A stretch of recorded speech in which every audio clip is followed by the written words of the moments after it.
I'm pretty annoyed. I'm annoyed because I don't know who to vote for president. In November, we're about to have another election. That's some months away. And I don't think there are any good options. And it's pretty frustrating.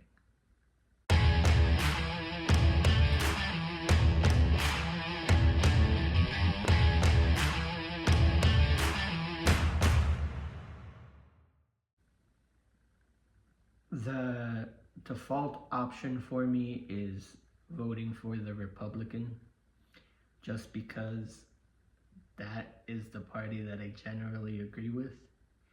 And that's the party that I've been a registered member of for almost my entire adult life.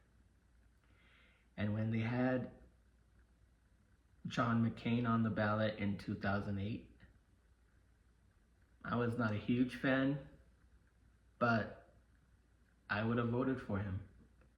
When they had Mitt Romney on the ballot in 2012, I gladly voted for Romney. I considered him far and away the better option between him and Obama. And then came 2016 and Donald Trump won the nomination for president, and I held my nose and voted for Trump over Hillary Clinton, but that doesn't mean I liked him as a candidate. I did not like him as a politician. The thought of voting for Hillary made my stomach hurt more than the thought of voting for Trump did, just because I disliked Hillary as a politician for a far longer time than I disliked Trump. So I held my nose and voted Trump that year. And that's one of my biggest regrets. That doesn't mean I regret not voting for Hillary, it just means I regret voting for Trump. He is a very frustrating politician because even though he has undoubtedly had some successes, in my opinion, mostly in foreign policy, he became a twice-impeached convicted felon. And when he lost in 2020, he caused an insurrection. In my book, those are automatically disqualifying. There's no justification for them. You know, most presidents get by without getting impeached once, let alone twice. No one has ever been impeached twice except for Trump.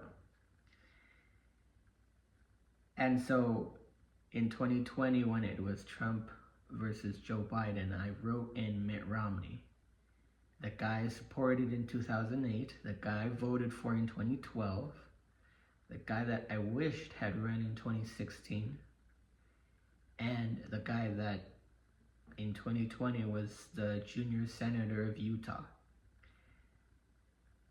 I couldn't get myself to vote for Biden, even though I knew that I disliked Trump in 2020, because the fact that I dislike Trump doesn't mean that I agree with Biden on the issues. I very rarely agree with Biden on the issues. I did one of those political quiz things that they have online, and I think I agreed with Trump something like 7 times out of 10, whereas I agreed with Biden twice, 2.5 times or something out of every 10. And that's not enough. I can't vote for someone whose positions are bad, who would take us in the wrong direction. And so that year, 2020, I wrote in Mitt Romney, and it's now 2024. Unfortunately, it's the same 2 guys as 2020. And now Biden has a record as president, and it's not great. Israel has been bombing Gaza to oblivion, and instead of us sanctioning them, we sent them aid. That's absurd. And that doesn't mean that I'm okay with what happened on October 7th of last year, but it does mean that that is not an excuse for Israel to be recklessly bombing civilians. That's not okay. That's wrong. And so I can't get on board with someone who is going to aid Israel when they're bombing civilians to oblivion. I can't get on board with that. I noticed some people started calling him Genocide Joe, and I'm not sure that I agree with that label, but at least it's alliterative. And then on the other hand, on the other side, since then, Donald Trump has been convicted of felonies.